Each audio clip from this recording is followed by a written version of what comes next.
Voilà, mes amis, on reprend notre cours avec Monsieur Ababou, qui pour l'instant sera une fois tous les 15 jours, le mercredi. Et le premier cours a eu beaucoup de succès. Je m'y attendais pas du tout. Et c'est vous qui avez eu le succès, pas moi, évidemment. Et les gens étaient vraiment très contents de cette nouvelle série de cours que l'on commence ensemble. Et parce que bon, c'est passionnant, parce que d'abord on a le mérite d'avoir à côté de nous un homme qui est un expert en économie, en histoire, comme je l'ai expliqué, qui était professeur à la Sorbonne, qui était lui-même pendant un certain temps, quand il était encore en France, conseiller de certains ministres en France, et donc quelqu'un qui a une connaissance profonde et authentique de l'histoire, c'est-à-dire, on pourrait dire, de la partie cachée de l'histoire. Et j'ai le mérite d'être son ami et de pouvoir avec vous maintenant faire cette série de cours.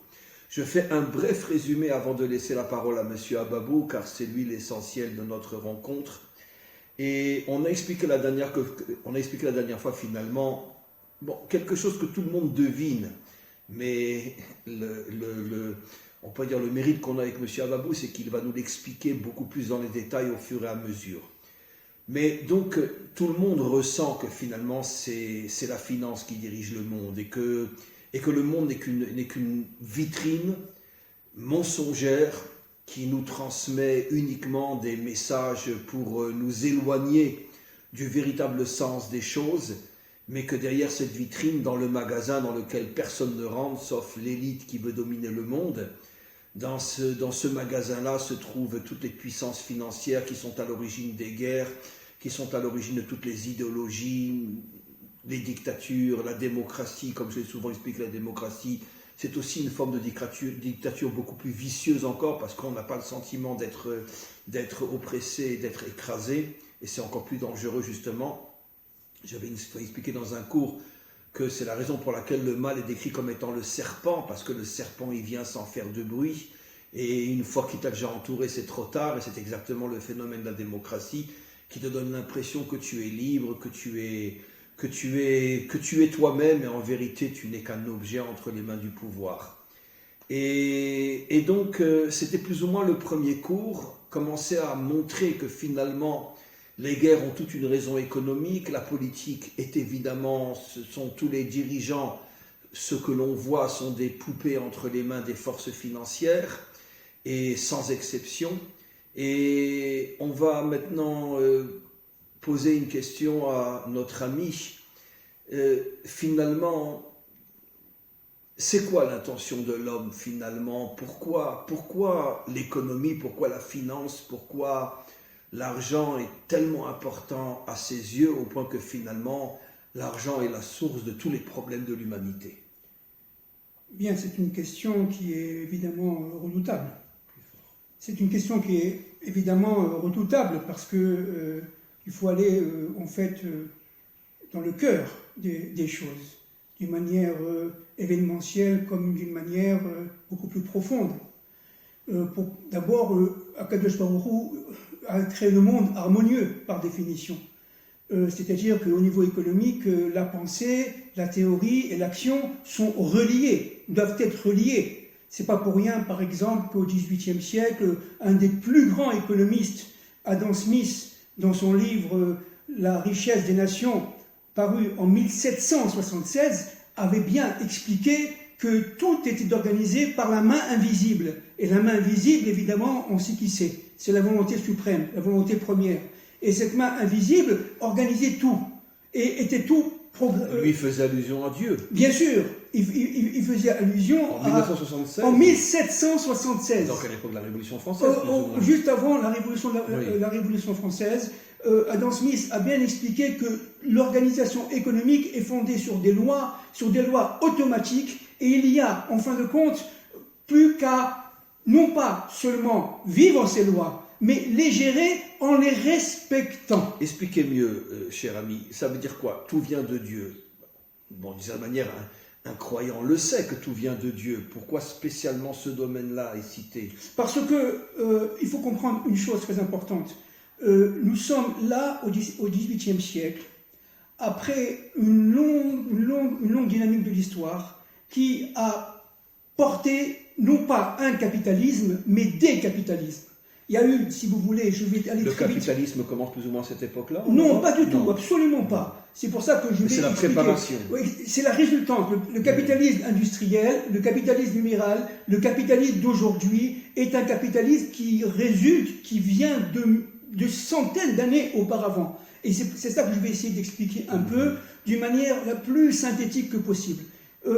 Nous sommes, si vous voulez, je vais monter très très loin exprès, nous sommes au XIIe siècle. Au XIIe siècle, en France et en Europe.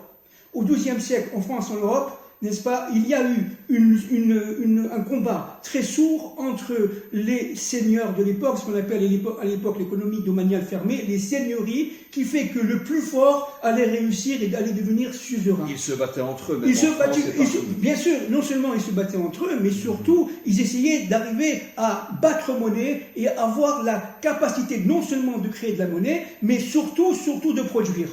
Et donc, une lutte très sourde va avoir lieu à cette époque-là, si bien que le suzerain qui va sortir du lot, après quelques centaines d'années, si vous voulez, ça a été le premier vraiment important, ça a été ce que les Français appellent Saint-Louis, c'est-à-dire Louis IX, qui va lui créer une véritable politique économique et monétaire, parce qu'à cette époque-là, il y a eu une inflation et il y a eu un endettement des seigneurs. C'est l'époque des croisades. Oui, absolument. Nous sommes à peu près au XIIe siècle. Alors pourquoi c'est très très important? Parce que l'endettement des seigneurs a entraîné un phénomène fondamental, c'est que les serfs, les populations asservies, les populations qui étaient... Les paysans, mais pas seulement les paysans, il y avait aussi les artisans, il y avait aussi les petits commerçants qui étaient complètement asservis. Il y avait un contrat d'allégeance jurée, si vous voulez, de rapport de souveraineté entre les seigneurs, les vassaux et tous cette plèbe-là, qui fait que véritablement tout était relié, mais par rapport au sommet. Vous comprenez, ça c'est très important. Il y avait une organisation hiérarchique. Je fais juste un saut, parce que ce que vous me dites réveille en moi tellement de questions. Est-ce qu'on pourrait imaginer que dans l'aspect caché des choses, la Révolution française, qui est la révolution du peuple contre les seigneurs, n'est pas tout simplement au niveau de la véritable raison? Il y en a marre que l'argent ne soit que chez vous, on voudrait qu'il soit aussi chez nous. Alors on va y revenir. Et sous couvert de Absolument. Révolution, de liberté, etc. Mais en vérité, c'est que le fric. Chaim, vous avez tout à fait raison. Alors on va essayer de comprendre un peu ce qui s'est passé. Parce que sinon, on ne peut pas comprendre. Oui. Au XIIe siècle, donc, il y a eu cet endettement extrêmement grave des seigneurs, notamment des seigneurs provinciaux, qui étaient autour de Paris et après. Ça veut dire l'Aquitaine, toutes les régions d'Alsace, etc., étaient complètement endettées. Donc, pourquoi? Comment ils ont fait? Pourquoi? Parce que les impôts et les taxes ont été de plus en plus élevés. Le suzerain a voulu tout simplement dominer les régions. Saint-Louis. Donc leur imposer des impôts. Absolument, augmenter le suzerain, qu'aujourd'hui sera. Et eux-mêmes les imposer, j'imagine, à la plaie. Mais évidemment. Donc il y a eu, si vous voulez, une sorte d'imposition structurale, hiérarchique, qui fait que de haut vers le bas, la population servile était complètement étouffée. Il n'y avait aucune possibilité de s'en sortir. Or, à ce moment-là, certains seigneurs qui étaient complètement endettés et presque tout simplement appauvris, ils ont essayé de vendre la liberté à ces entre guillemets serfs.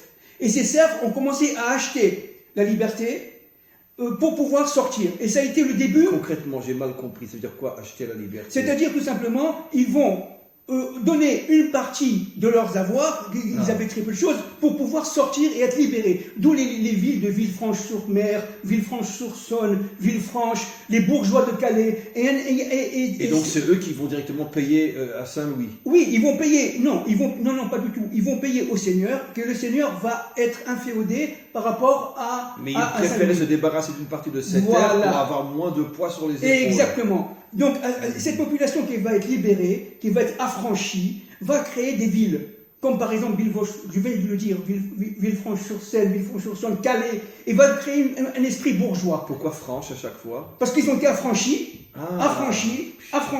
du pouvoir du seigneur sur le domaine. N'oubliez pas qu'à cette époque-là, on parle de l'économie domaniale, c'était des domaines.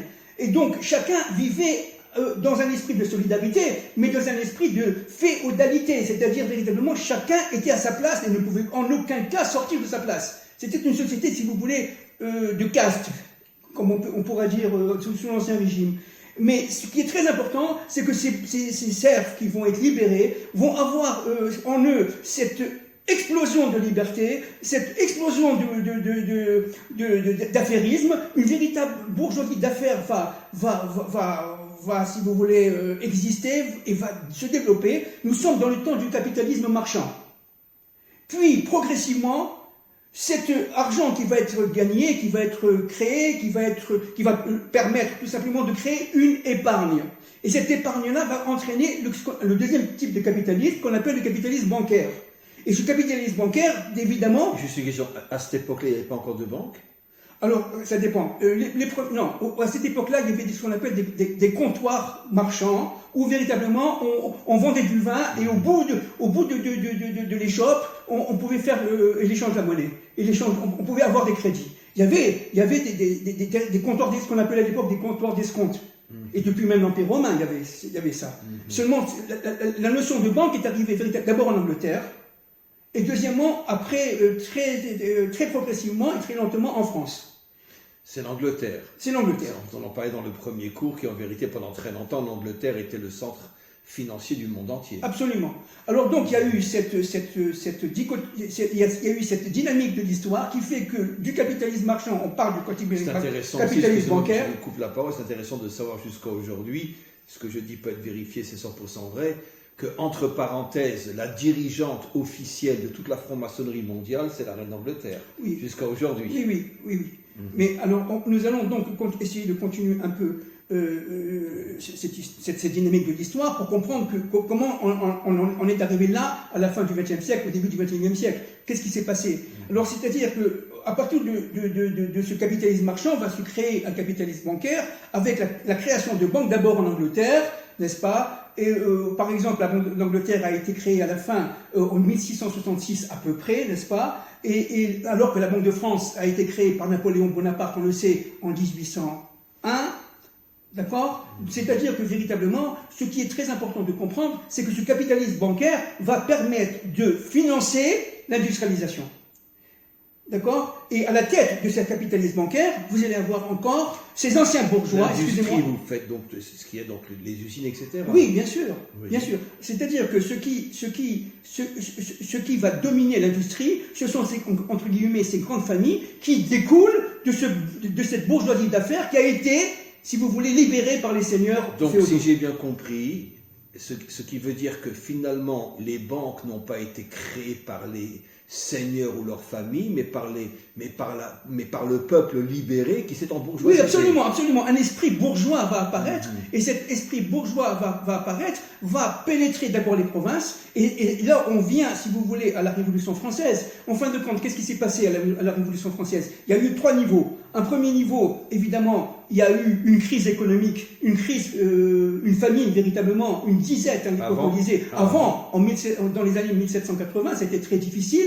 L'année 1788 a été horrible en France parce que il y a eu des tornades, des inondations et la récolte a été tout simplement détruite à 80%.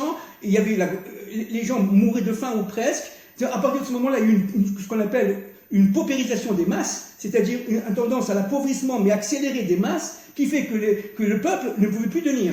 Maintenant, question. Oui. Et ce qui veut dire, donc les dirigeants de la Révolution française étaient ces gens du peuple libéré qui étaient devenus bourgeois? Oui, alors voilà, alors c'est très juste. Oui, c'est très juste, mais ça a été évidemment caché. Des gens comme Robespierre, comme Danton, ce qu'on appelait à l'époque les Girondins, Danton était un Girondin, c'était des avocats.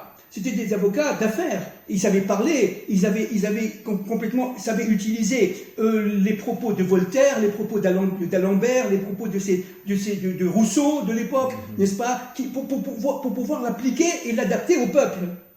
Liberté, égalité, fraternité, ça a été construit comme ça. Avec notamment certains philosophes anglais, comme Hobbes, etc.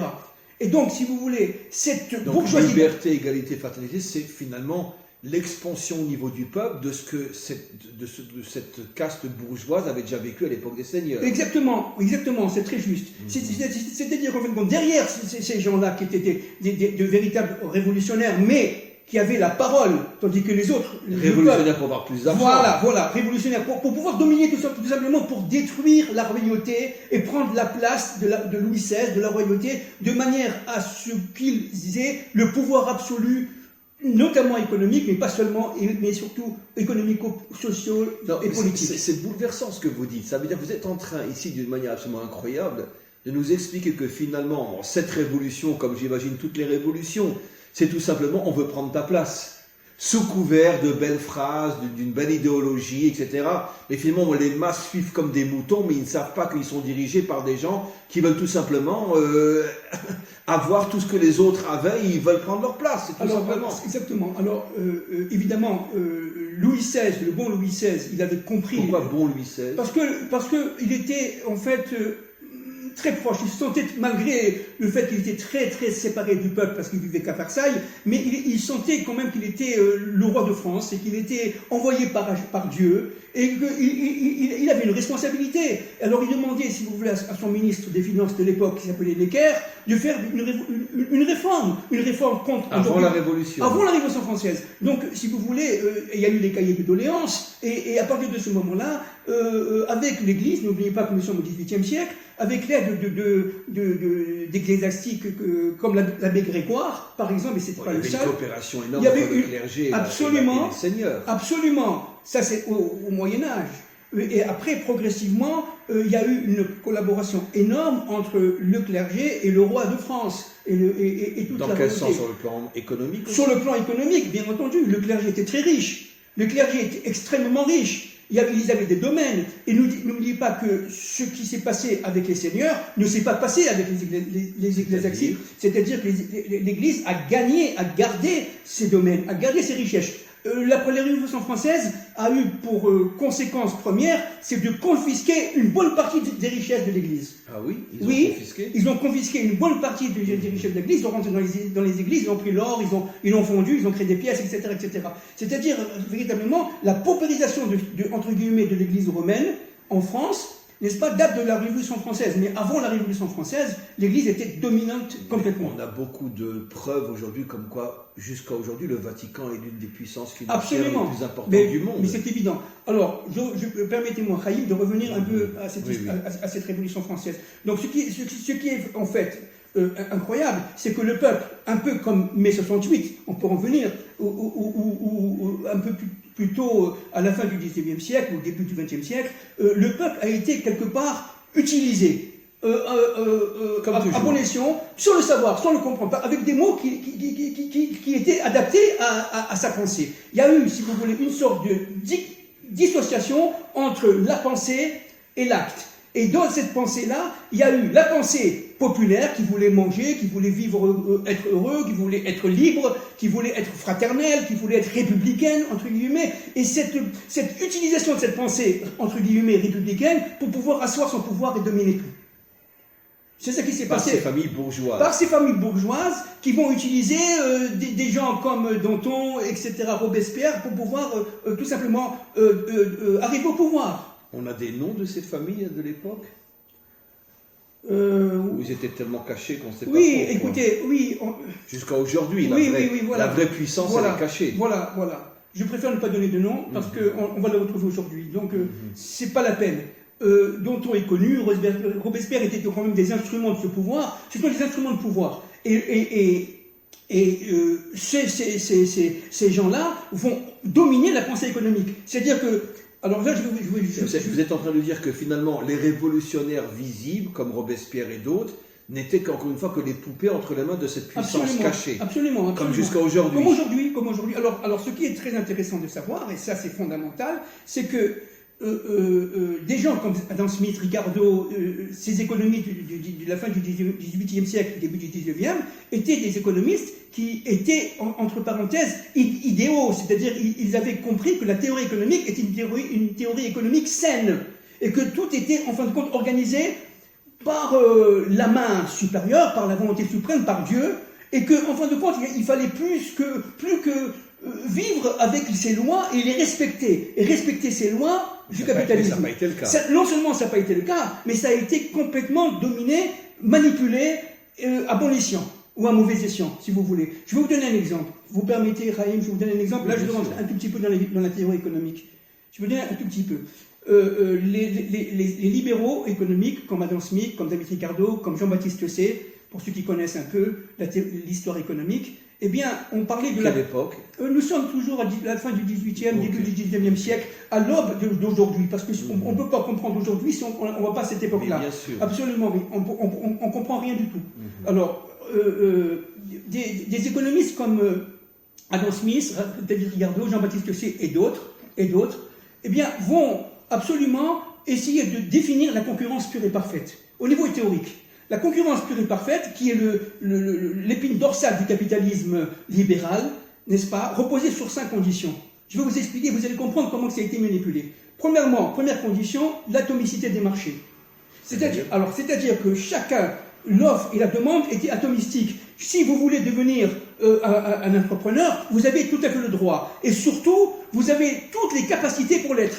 Maintenant, à vous de faire vos preuves. Mais seulement, le marché vous donne la possibilité d'acheter, de vendre, de produire, etc. Dans le bon sens du terme. Dans le bon sens du terme.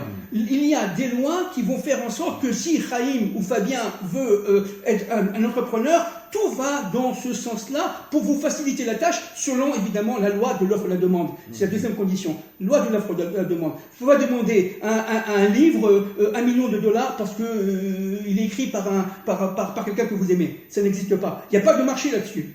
Donc il y a des règles. Il y a des règles.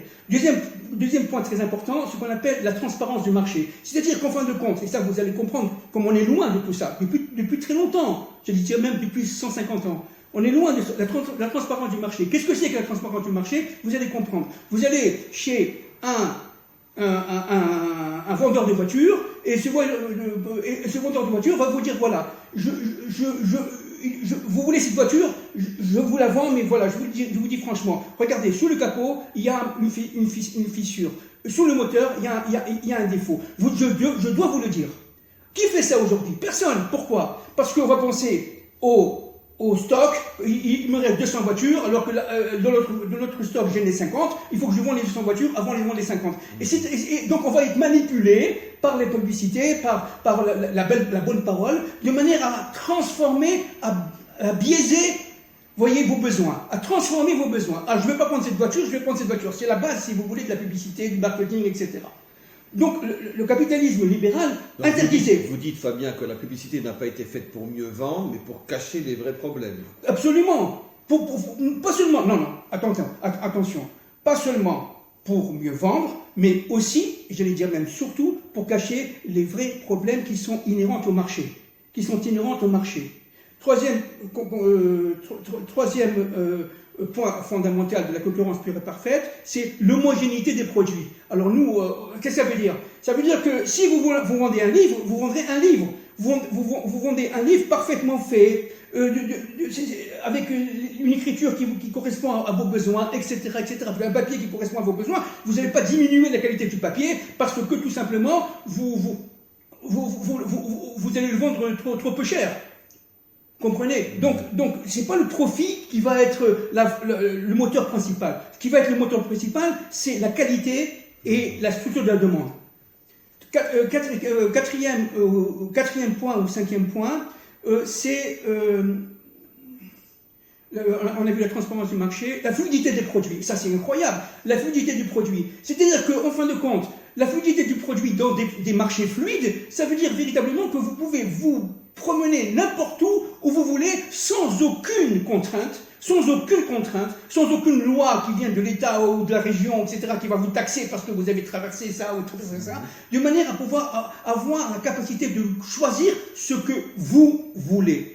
Ça, c'est la théorie économique simple, évidemment. Mais qui n'a pas tenu. Alors, qui n'a jamais tenu. La pensée économique qui a été utilisée par ce pouvoir, n'est-ce pas, va dire que ça ne tient pas. Alors qu'il faut une concurrence monopolistique, il faut une concurrence oligopolistique, il faut une concurrence déloyale. C'est comme ça qu'on appelle en économie une concurrence déloyale. C'est-à-dire qu'en fin de compte, la concurrence les marchés vont être manipulés d'une manière déloyale carrément, par les plus forts. Et ça, c'est accepté. C'est accepté depuis 150 ans. Alors évidemment, regardez, les Américains... Un exemple. Attendez, excusez-moi, Chaim. Les Américains, à la fin du 19e siècle, n'est-ce pas, ils ont voulu, ils se disaient libéraux, ils ont voulu réagir, l'État américain à l'époque, qui était un État qui était à mi-chemin entre le vrai pouvoir caché et le peuple. Vous voyez? Eh bien, cet État américain a créé deux lois, ce qu'on appelle la loi Sherman, le Sherman Act 1899 et le Clinton Act 1913, en disant ce sont des lois fédérales américaines interdisant la concentration exagérée, oligopolistique des firmes. C'est-à-dire que ça appartient à un certain groupe. Voilà, c'est-à-dire ce qu'on appelle, c'est ce qu'on appelait à l'époque la loi antitrust. Vous savez, il y a plusieurs types de concentration. Oui, bien sûr, c'est pour ça. C'est pour ça que regardez comment que la pensée économique, qui normalement dit qu'il faut respecter la concurrence pure et parfaite, avec cette pensée, j'allais dire unique, qui a été, en fin de compte, manipulée par ces forces-là, ces pouvoirs-là, pour faire croire que, et en fin de compte, ça c'est le fondement même de la démocratie. Voilà, on te fait croire que. Voilà, c'est l'écran. Mais en fin de compte, derrière tout ça, eh bien, des firmes énormes vont voir le jour, malgré le Clinton Act et malgré le Sherman Act. Vous comprenez? Et ça, c'est comme ça, j'allais dire, des milliers de fois. Donc, si vous voulez, il y a eu une sorte de manipulation, une sorte de prise de possession, si vous voulez, de la pensée économique à des fins électoralistes, à des fins de pouvoir. En se servant de la vitrine. En se servant du peuple. C'est incroyable quand nos maîtres disent que le monde occidental, le monde de Esav ressemble à un porc. C'est ça. Parce qu'il montre ses sabots. Voilà. Mes sabots sont fendus, je suis cachère, hein. Mais surtout, regardez pas ce que j'ai dans ma bouche, parce que c'est tout le contraire. C'est exactement ça. Il se présente comme étant un démocrate, un républicain, mais derrière ça, il y a, si vous voulez, une mainmise carrément par le pouvoir économique, par le pouvoir politique, par le pouvoir, j'allais dire, le pouvoir politique secret. est au service. Oui. Le pouvoir politique, ça dépend des moments, mais d'une manière générale, le pouvoir politique est aux mains de ce pouvoir-là occulte, j'allais dire le pouvoir occulte, caché. Maintenant, ce qu'il faut comprendre, et ça c'est un phénomène très important, il y a eu quand même une contre-révolution au 19e siècle face à cette industrialisation. Les gens vivaient très mal. Ils avaient quitté l'exode rural, leur campagne, ils sont revenus dans les villes, croyant effectivement que c'était la panacée, qu'il allait avoir véritablement tout, etc. En fin de compte, ils ont vécu 10 dans une pièce, n'est-ce pas, à Paris, dans une grande ville, et cette promixité a rendu les gens malheureux. Il y a eu des éclatements de famille, il y a eu l'alcool, il y a eu la drogue, il y a eu plein de choses. Donc il y a eu une révolte sociale. Cette révolte sociale, elle est parue d'abord au niveau des premières grèves, notamment la grève à Fourmi, qui n'était pas légale. Et il y a eu, je ne me rappelle plus combien, une vingtaine de morts, de pauvres femmes et de enfants qui ont été tués, massacrés par la police. Nous sommes en 1880 et quelques en France, à Fourmi. C'est incroyable. Une petite ville, à Fourmi. Il y a eu cette manipulation, et ça a entraîné véritablement les grandes grèves des années 1900 jusqu'à 1936 avec la grande révolution sociale. Mais il faut comprendre qu'avant ça, la pensée économique et la pensée sociale commençaient à exister. C'est incroyable, la grande révolution sociale économique, 2 ans avant la Deuxième Guerre mondiale. Oui, absolument. Donc il y a un lien, forcément. Oui, bien sûr. Oui, pour calmer tout le monde. Oui, absolument. Alors, si vous voulez, d'abord en 1905, il y a eu une très grande, 1905, 1906, 1910, de très grandes manifestations à Paris, y compris à Londres, etc., en disant on n'en peut plus, on peut plus vivre comme ça, parce que, en fin de compte, c'est entre guillemets, le monde s'est embourgeoisé, et nous, c'est 1968, on ne veut pas de cette France de papa, on ne veut pas de ce modèle de papa, on veut tout simplement vivre, notamment être heureux comme les autres, comme tout le monde. Donc, pourquoi c'est très important?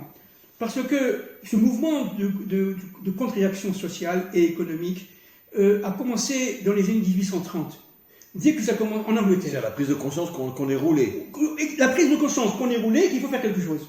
Mais c'est pas une révolution militaire, de sang, etc. C'est une révolution sociale, où véritablement, des mouvements, comme par exemple le mouvement O'Brien, ou le mouvement Fabien, ça s'appelait le mouvement Fabien en anglais, le mouvement Fabien, qui s'est organisé dans les années 1830-1840 pour pouvoir expliquer que ça suffit, on ne peut plus vivre comme cela. Et je vais vous donner un exemple, parce que j'ai écrit un livre à l'époque, sur quelqu'un qui me paraît pour moi un modèle, qui s'appelait Robert Owen. Robert Owen est né en 1776. Je vais écourter, mais c'est très important. Il est né en 1776, l'année où Adam Smith a écrit La richesse des nations. Il s'est marié en 1819 avec la fille d'un très grand milliardaire pour l'époque, importateur de coton d'Amérique. Il s'appelait la famille Dale, D-A-L-E. Et ce Robert Owen Dale, si vous voulez, il est devenu le premier importateur de coton d'Amérique. Immensément riche, mais seulement avec un cœur comme ça. Il rentre à la Chambre des communes, il était très très ami avec le duc d'Édimbourg, qui était de la famille royale. Il rentre à la Chambre des communes, il fait un discours en 1820, quelque chose comme ça, il a dit, moi je vais vous prouver qu'on peut gagner de l'argent sans exploiter l'autre. En donnant la capacité aux ouvriers de s'émanciper. Et ça a marché. Mais la réaction, c'est qu'il a eu 20 ans de prison. Pourquoi ? Parce que, tout simplement, il a parlé juste. Il a contrarié ces messieurs. Qu'est-ce qu'ils lui ont trouvé pour le mettre en prison ? Ce qu'ils ont trouvé pour le mettre en prison, c'est que, véritablement, il allait étouffer le capitalisme, étouffer le profit, donc les investissements vont être complètement amoindris, et c'est la fin de l'industrialisation. Parce que si vous donnez de l'argent aux ouvriers, vous aurez moins d'argent pour investir, donc moins de profit. Donc vous n'allez plus investir. Donc c'est fini. Il a eu 20 ans de prison, heureusement que le duc d'Édimbourg, qui était son ami très très intime, l'a libéré au bout de 3 ans. Et il s'est sauvé en Amérique. Il s'est sauvé à Lunanark, où il a organisé cette économie fermée, n'est-ce pas, qui marchait très très très bien. Et, comme par hasard, des brigands sont venus la nuit et volaient tout, pour l'empêcher de fonctionner. Il revient... Des brigands envoyés par... Bon, vous m'avez compris. Oui. D'accord ? Il revient en 1840 et quelques, il connaît Victor Hugo, il fait la grande révolution de 1848 à Paris, et il a été très ami avec Victor Hugo. C'est un grand penseur, c'est lui qui a eu l'idée de la retraite, c'est lui qui a eu l'idée de la sécurité sociale, c'est lui qui a eu des congés payés, c'est Robert Owen qui a eu l'idée. C'est un Anglais au départ. C'est un Anglais, il s'appelle Robert Owen, c'est un protestant, anglican, mais qui dit, attends, on ne peut pas vivre comme ça, moi je suis un capitaliste, je refuse de m'enrichir au détriment des autres. Après, Karl Marx est venu en disant, mais attendez, tout ce que vous dites, c'est vrai, mais vous n'avez pas compris, messieurs. C'est qu'il y a un matérialisme historique qui vient de cette nuit des temps, qui fait qu'en fin de compte, l'esclave a été exploité par les maîtres dans l'Antiquité, etc., le serf par le seigneur, etc. Mais ça, c'est ontologique à la création. Et la loi du plus fort. C'est la loi du plus fort. Et ça, c'est Karl Marx. Il dit qu'en fin de compte, il y a une dynamique. Mais lui était contre ça, Karl Marx. Oui, bien sûr. Bien sûr. Lui, il disait qu'il y a une dynamique matérialiste de l'histoire qui fait qu'en fin de compte, l'homme exploite l'homme. L'exploitation de l'homme par l'homme. Mais l'industrialisation, il n'était pas contre, Karl Marx n'était pas contre du tout l'industrialisation, il était contre le capitalisme industriel. C'est pas la même chose du tout. Oui, il disait qu'en fin de compte, selon ce système, eh bien, on arrive à une pré-révolution où les gens n'en peuvent plus, eh bien, ils vont créer une forme de dictature du prolétariat qui va véritablement, ça c'est Lénine, qui va véritablement entraîner la révolution. Mais le résultat est le même. Le résultat est le même. Voilà. C'est toujours pareil. C'est toujours pareil. Le peuple est exploité par les mensonges de ceux qui veulent prendre le pouvoir. Voilà. Alors c'est ça qui est extraordinaire, c'est que alors des gens comme Robert Owen, bien sûr, nous sommes dans le monde du serpent. Nous sommes dans le monde du serpent. Mais c'est Satan.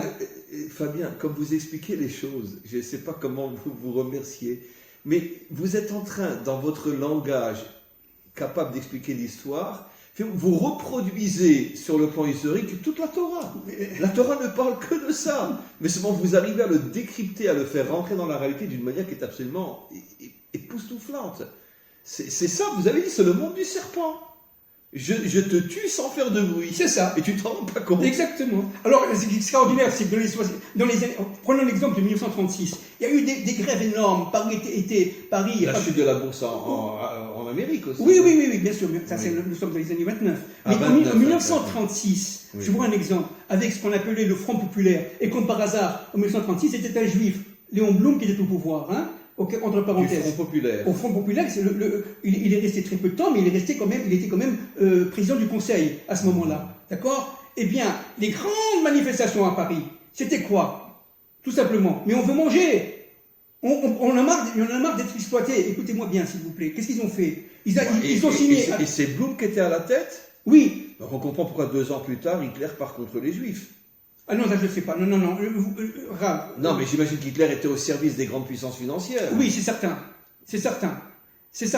Mais Léon Blum, il a été malgré tout préservé. Il n'a pas été dans les camps, etc. Comment il a été préservé? Ça, je le savais, mais j'ai oublié. Il a été préservé comme les Rothschild d'ailleurs, par ces gens-là.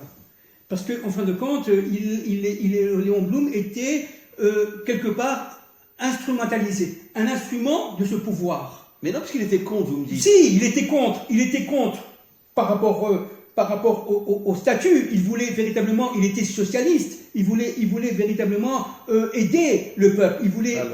Mais seulement, c'était un homme très droit, c'était un homme parfaitement moral, mais seulement il a été manipulé, utilisé secrètement par ces grandes puissances. Comment? Mais puisqu'il est contre. Non. Expliquez-moi. Non. Regardez, je vais vous donner un exemple. La banque de France a été créée par Napoléon. Mais en 1801-1802, lorsqu'elle a été créée, c'était une banque, ce qu'on appelle d'économie mixte. D'accord? C'est une banque d'économie mixte. C'est-à-dire que c'est une banque fondée sur des capitaux privés avec un peu d'argent de l'État. D'accord? La Banque de France a été nationalisée quand? En 1936, à ce moment-là, pendant le Front populaire. Mais pourquoi? Donc elle appartient à l'État. Voilà, pourquoi? Vous avez compris. Pourquoi elle a été manipulée? Parce que la Banque de France a le pouvoir de création monétaire. Et pour pouvoir contrôler la masse monétaire, ces gens-là, par l'intermédiaire de Léon Blum et de ses acolytes, n'est-ce pas, ont demandé la nationalisation de la banque.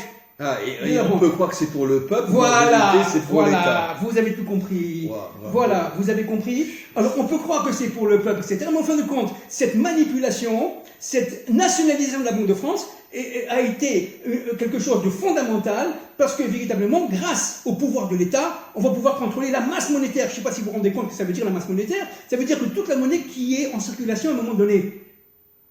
Et donc, je vais créer la monnaie dont le peuple, soi-disant, a besoin, mais en fin de compte, dont les marchands ont besoin, et en fin de compte, dont moi, j'ai besoin. Et cette idée-là, n'est-ce pas, n'est pas française, elle est anglaise, elle est américaine. La Fed, qui a été créée en 1913, a été créée dans cet esprit-là. C'est pour ça que jusqu'à aujourd'hui, la Fed n'est pas une banque fédérale, c'est l'union des banques privées. Oui.